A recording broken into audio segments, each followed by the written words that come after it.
joining us Ajay Sahai, who is the DG and CEO of Federation of Indian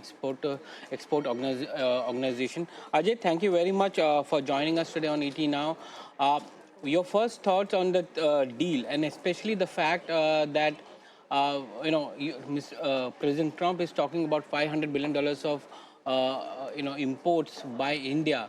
Which are the sectors that would be where we would be going and buying that kind of a huge amount? And I'm assuming that is over a period of 5 to 10 years, which is going to happen.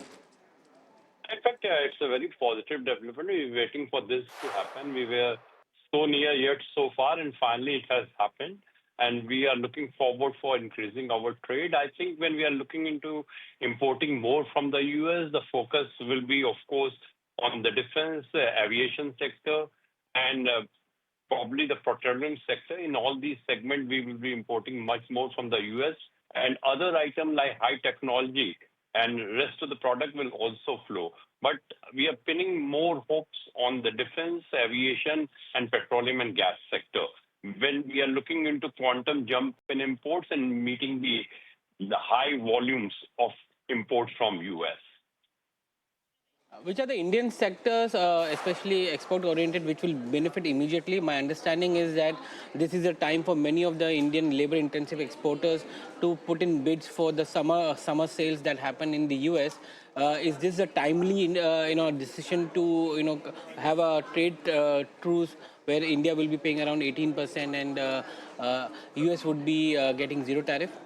Yeah, in fact, if you look into the normally the orders for the summer season, which is effective from April, is decided by the buyer by the end of December. But since Indian exporters are having a long and very good relation with the US importer, they deferred the order and they were waiting for this to happen. And now, since the deal has been done, I'm pretty sure those orders will flow to India. And with 18%, India will be as competitive as any competitive country in the entire Asia.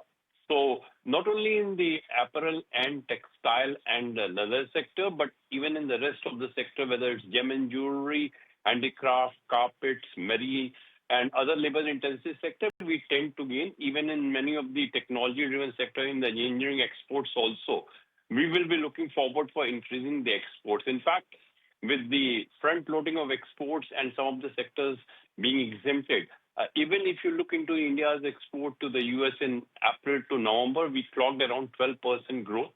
So it's quite commendable. And I'm pretty sure that with this kind of deal, we are looking into accelerating our exports to the US.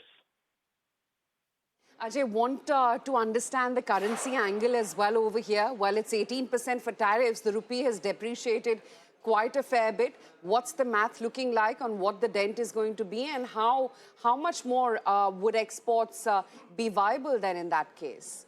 No, in fact, if you look into rupee has weakened probably the most against most of the competing currency, and to the extent if you're not having much import content in your exports, that is plus for the export sector. So even the 18% tariff may turn out to be net tariff on 15%, assuming that on the currency front we have 3% or more advantage. So this is something which is very good, though of course in some of the sectors where we have large import intensity, particularly the gems and jewelry, that may not happen.